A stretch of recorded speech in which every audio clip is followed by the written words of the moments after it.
Hello guys, welcome back again to my channel. Bersama saya Hansen di sini dan seperti biasanya setiap harinya saya akan buatkan video seputar cryptocurrency. Apa kabar kalian hari ini semuanya? Semoga dalam keadaan yang baik-baik saja. Teman-teman, kita melihat Bitcoin pada akhirnya menyentuh ke area yang telah kita bahas di video kemarin, menjadi potensi di mana Bitcoin akan start untuk membentuk local bottom. Nah, kita bakalan bahas di video hari ini bagaimana updates-nya, apakah tesis tersebut masih akan bisa berlaku, dan kira-kira apakah ada peluang yang bisa dimanfaatkan. Jadi pastikan kalian stay tune terus sampai akhir video.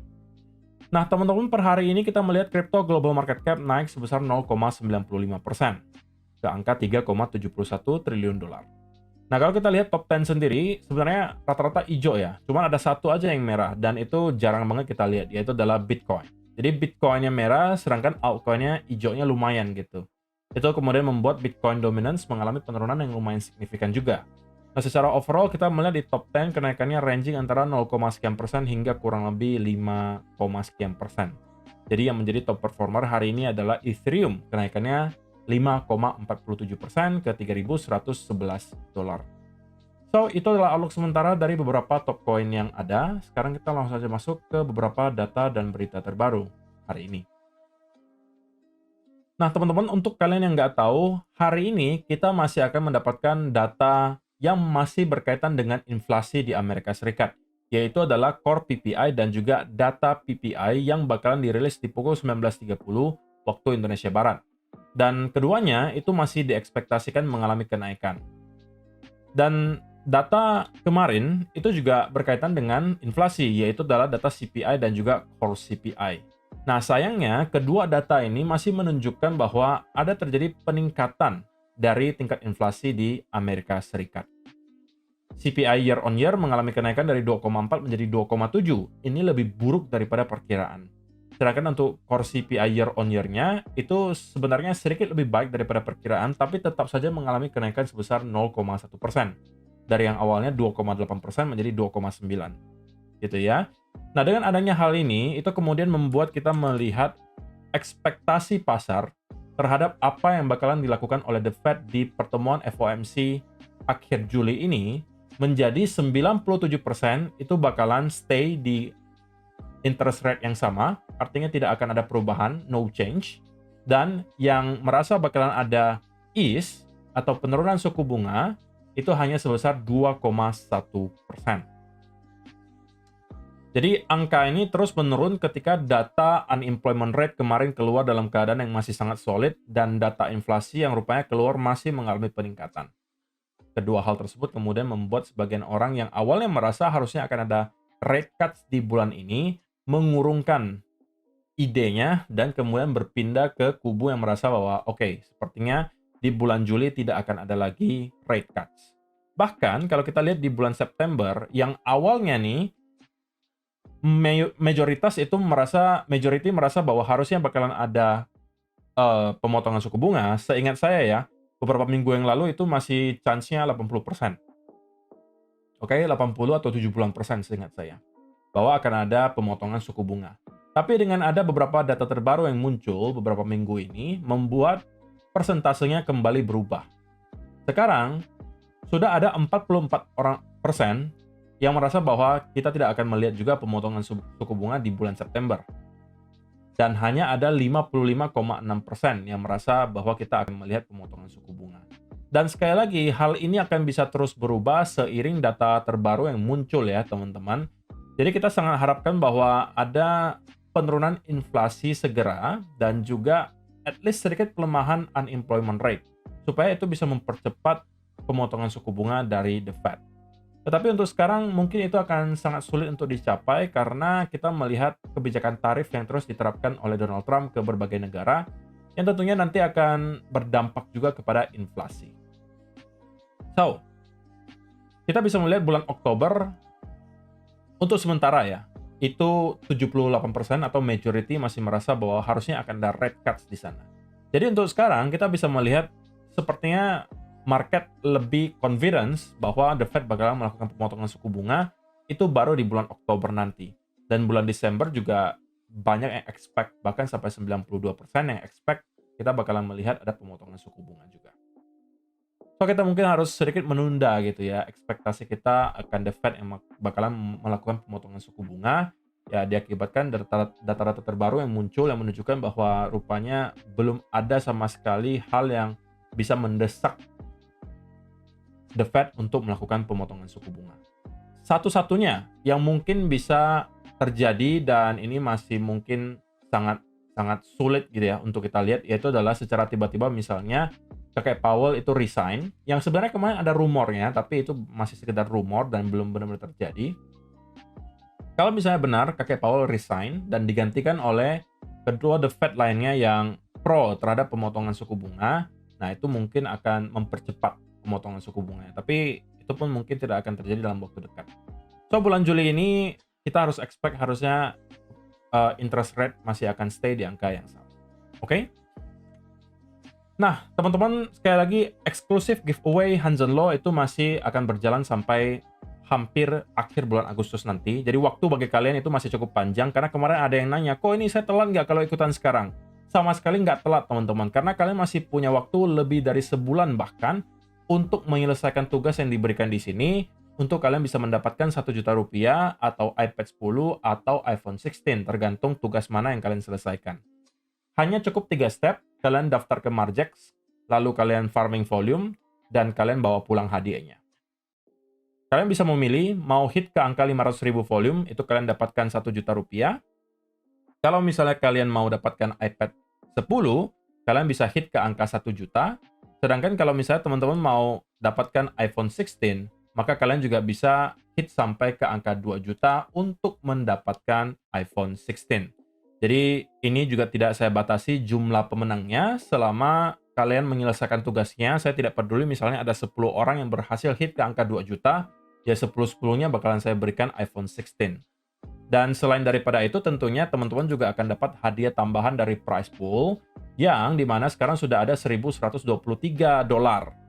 Nah, nanti akan ada 20 orang pemenang dari prize pool ini. Yang paling besar pembagiannya tentunya adalah yang masuk ke top 10. Oke, kalau kalian di luar top 10, akan dipilih 10 orang secara random untuk mendapatkan sisa 20% dari prize pool. Nah, semakin tinggi total volume yang dihasilkan, semakin besar juga prize pool-nya. Dan sekarang kita sudah melihat ada penambahan 123 di prize pool. Jadi, teman-teman yang berada di top 10 harusnya hadiahnya akan semakin besar. Dan sudah ada satu user ID yang mendekati angka 500.000 over volume-nya. Artinya dia sudah harusnya eligible sebentar lagi ke hadiah 1 juta rupiah. Kalau dia push terus sampai akhir kompetisi, tentunya dia bisa dapatkan sampai iPad atau iPhone.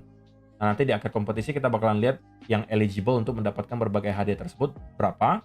Dan tentunya selain daripada itu, mereka akan dapatkan hadiah prize pool. Juara pertama akan dapatkan 25% dari prize pool, juara kedua 20%, juara ketiga itu 15%, juara keempat itu 10%, juara kelima sampai 10 itu masing-masing 5%. Jadi di sini sepertinya typo gitu ya, dari tim Margex-nya harusnya 500.000 volume itu 1 juta rupiah. Oke? Jadi itu adalah update-nya. Kalau misalnya teman-teman mau ikutan, link pendaftaran Margex-nya sudah ada di kolom description, dan kalian bisa langsung start untuk farming volume.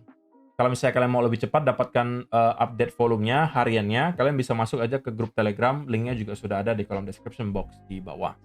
So teman-teman, sekarang kita bahas ke sisi liquidation heat map-nya sendiri. Per hari ini kita melihat bahwa sebenarnya lumayan banyak juga orang-orang yang mencoba untuk short dari kurang lebih area 118.000 bahkan sampai kurang lebih 123.000. Tentunya dengan asumsi bahwa apa yang kita lihat kemarin itu mungkin adalah semacam cycle top atau local top untuk beberapa waktu. Sehingga banyak orang berebut-rebut untuk melakukan short dan mungkin ekspektasinya kita akan drop sangat dalam. Tapi di sisi yang lain memang juga terdapat tumpukan likuidasi yang tidak kalah besar, terdapat di sekitaran area 115.600 sampai kurang lebih 114.500 lah roughly. Jadi itu akan menjadi area yang menurut saya gitu ya, bisa aja dicoba sentuh oleh market maker sebelum pada akhirnya kita start untuk mendapatkan full reversal ke atas. Dan saya masih tetap berpegangan dengan apa yang saya sampaikan di video kemarin, bahwa saya expect area yang saya highlight di sini, ini adalah kotak yang kemarin kita sudah gambarkan, akan menjadi area di mana kita akan mendapatkan some type of support, dan at least kita akan mendapatkan rebound dari sini. Sekalipun kalau misalnya kita tidak akan membentuk higher high baru, at least kita akan mencoba untuk membentuk lower high, dan kemungkinan akan membuat konsolidasi besar di time frame mungkin 4 hour atau daily. Oke, ini juga bisa kembali terjadi teman-teman. Sebelum pada akhirnya kita start untuk kembali mendapatkan rally ke atas. Nah, secara gambaran midterm-nya, belum ada perubahan menurut saya secara pribadi. Saya masih tetap bullish dan merasa bahwa target untuk beberapa bulan ke depan itu minimum masih ke angka 130 sampai 135.000. Kenapa? Itu sudah saya jelaskan di video beberapa hari yang lalu, bahwa kita melihat sekarang itu sebenarnya Bitcoin bermain di dalam sebuah range yang sebenarnya tidak akan terlalu gampang kalian lihat, tapi kalau kalian gambarkan parallel channel-nya di sini, maka kalian akan bisa lihat dengan sangat jelas ya, bahwa ini akan menjadi area di mana kita ketemu lagi dengan upper trend line-nya. Itu roughly di 130 sampai 135.000 dolar. So itu masih menjadi target berikutnya menurut saya bagi Bitcoin, tapi in the short term banget ya kita bisa aja mendapatkan some type of consolidation selama beberapa hari atau bahkan 1-2 minggu sebelum pada akhirnya kita start untuk mendapatkan momentum lagi. Dan sekali lagi ini sebenarnya adalah berita baik untuk teman-teman yang merupakan altcoin holder. Dan itu sudah mulai terbukti hari ini ya. Kenapa? Karena kita melihat Ethereum dan kawan-kawan itu justru naiknya lumayan banget, sementara Bitcoin masih mendapatkan some type of consolidation. Karena sekali lagi saya sudah sampaikan ini video kemarin ya, bahwa biasanya ketika Bitcoin break ke area all time high yang baru dan start untuk mendapatkan konsolidasi, itu biasanya adalah tempat di mana altcoin start untuk catching up atau mencoba untuk mengejar dan mendapatkan momentum. So, teman-teman, kalau misalnya kita bahas in the short term banget, saya sekali lagi masih tetap berpegangan bahwa area yang saya highlight di sini akan berpotensi menjadi area local bottom bagi Bitcoin. Dan untuk kita bisa mendapatkan ada rally yang lumayan signifikan ke atas, ada satu area yang perlu kita break terlebih dahulu, yaitu adalah area 108.500-an. Kenapa area tersebut? Karena kalau kita perhatikan untuk sementara waktu, area ini di time frame 1 hour adalah menjadi area major resistance yang sebelumnya menjadi area major support. Kita mau bisa reclaim di atas area tersebut, start untuk mendapatkan konsolidasi kecil, dan itu bisa membuat kita kembali nge-retest ke kurang lebih area 120.000 dolar. Untuk target terdekat menurut saya ada di sekitaran 119.400-an di sekitaran area ini. Oke, ini target terdekatnya. Target yang kedua itu bisa di sini. Target terakhir tentunya adalah kita bisa breakout ke area all time high yang baru, teman-teman. Tapi saya juga nggak menutup kemungkinan bahwa apa yang kita lihat di sini bisa aja hanya sekedar dead cat bounce untuk kita kemudian membuat koreksi wave kedua. Ya, ini bisa aja versi kecilnya dari konsolidasi yang telah kita lihat beberapa minggu yang lalu. Yang mana kok? Nah, ini dia. Ini juga adalah bentuk konsolidasi, teman-teman. Oke, jadi konsolidasi ini bertahan berapa lama? Kalau teman-teman yang sudah merupakan penonton setia harusnya tahu gitu ya. Kita konsolidasi dari bulan Mei hingga bulan Juli. Jadi ya kurang lebih 1,5 bulan kita terkonsolidasi. Sebelumnya juga sama, kita juga mendapatkan ada konsolidasi yang berkepanjangan. Di mana? Di time frame gede, daily. Ini bahkan bertahan sampai lebih dari setengah tahun.